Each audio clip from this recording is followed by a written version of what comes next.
Nobody expects a Chinese-made microphone to make the big brands look like they weren't even trying, but here we are.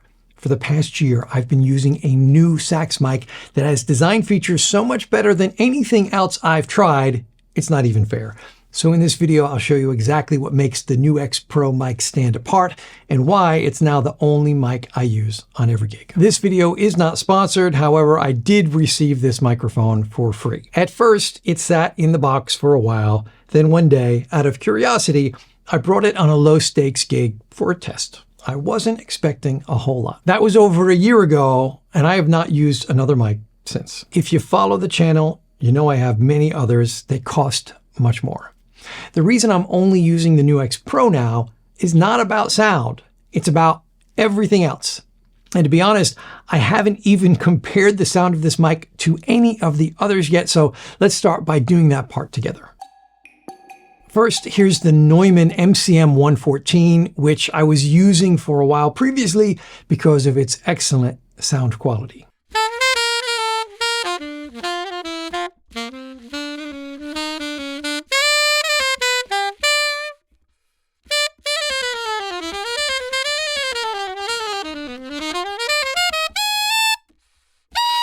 And here's the new X Pro.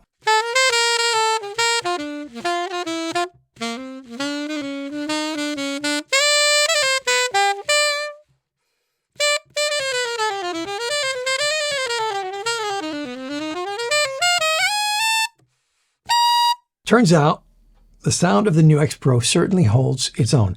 But even if I thought the Neumann sounded way better, I would still use this one, and here's why. I've come across a lot of Sax gadgets with bells and whistles and features that don't have any useful real-world application.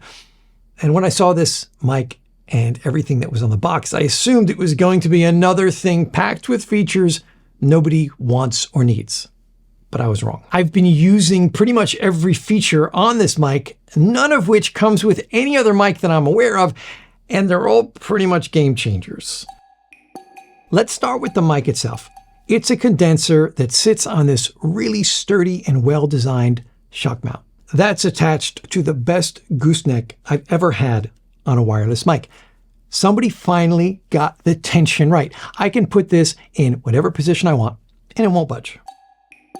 The clamp that holds this mic and transmitter on your bell is also the best design I've ever used. It's very easy to get on and off, and it's not fiddly at all. It doesn't budge no matter what you do with your saxophone. Okay, Jay, we get it. That part of the mic is great. But no, you don't get it. They could have stopped there, but they didn't. Yes, it's wireless. We've all seen that before. Another game-changing feature of this mic is that the transmitter charges wirelessly as well. No batteries to replace, no cables. The best part is this foot switch receiver base. You just drop the transmitter on here and it charges. Meaning that since I've been using this mic, I have never had to think about the battery one time. It's always full. You do your sound check, you pop the mic back on there. You play a set, you drop the mic back on there. It's always charged. Now, whenever you have a video about wireless microphones, people go into the comments and start talking about frequencies and interference.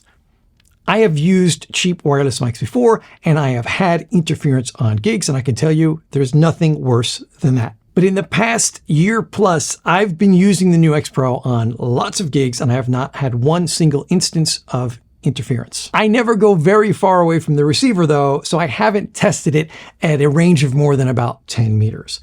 I didn't even know about this though, but it has these transmission optimization settings you can customize along a spectrum of low latency to stability. So if you wanted to sacrifice latency for the sake of an even more stable connection, you put it at this end. But if you were in a low interference environment like a studio and wanted to have the lowest latency at the expense of signal stability, you would put it at this end. The default setting is right in the middle. That's where mine has been on every gig, and I have not experimented with changing these settings. On their website, they talk about ultra low latency and intelligent frequency hopping. All I can say is that I haven't noticed any latency or frequency issues using this exclusively on the default setting. Now, they could have stopped there, and this would be an excellent microphone that I would recommend enthusiastically. But there's more. The receiver base has a programmable foot switch, which I absolutely love and use constantly. You know when you're playing with a band and you need to figure out what key a tune is in or what the chord changes are? One tap on my foot switch, my mic is muted. I can noodle around and hear myself, but the audience doesn't. Check this out. If I long tap on the foot switch, I get a gain boost. So if you're in a situation where you don't have a sound engineer actively monitoring when there's a sax solo that needs more gain, just tap your foot switch and get an instant volume boost. Take that, guitar players. You can program the foot switch to also be a tuner and to toggle your return or send outputs.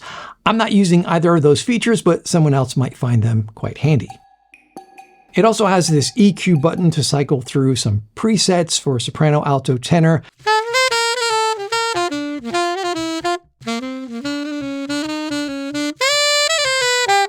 You can also customize your own EQ presets if you want. I just leave mine flat because I have it running through my Line 6 HX Stomp with a custom EQ and reverb already set. However, you can also customize the amount of low cut. I have the low cut off. Now, normally low cut can come in handy if you find you're getting a lot of key noise from your saxophone mic. One of the things I love about the NUX Pro is that even with the low cut turned off, there's very little key noise. Let's compare it to the Neumann.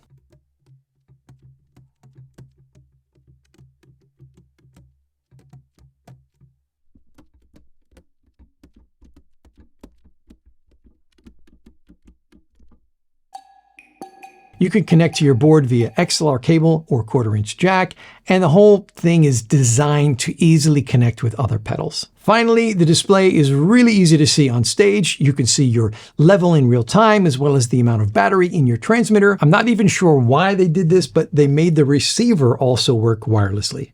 I always have mine plugged in, but I suppose there might be a use case where you'd want it to run on battery power. As I'm making this video, I just discovered another game-changing feature I wish I knew about before. The receiver has a USB-C connection, and I thought that was for charging a device like an iPad. Unfortunately, it doesn't do that, but it does allow you to real-time record with your phone. Again, this is so obvious, yet the sort of feature no traditional company would ever include. I have to repeat, this video is not sponsored, but I did put an affiliate link in the description in case you want to get one of these for yourself based on my recommendation.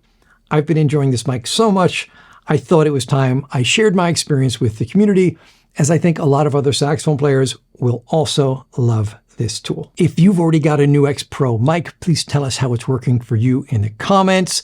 For the price, which at the time of filming is $344 on Sweetwater, I consider this a no-brainer, and it's now my top recommendation for most saxophone players looking to get an all-around mic they can use in nearly every situation. Now, if you want to know about the one piece of gear I regret not buying much sooner, watch this video next.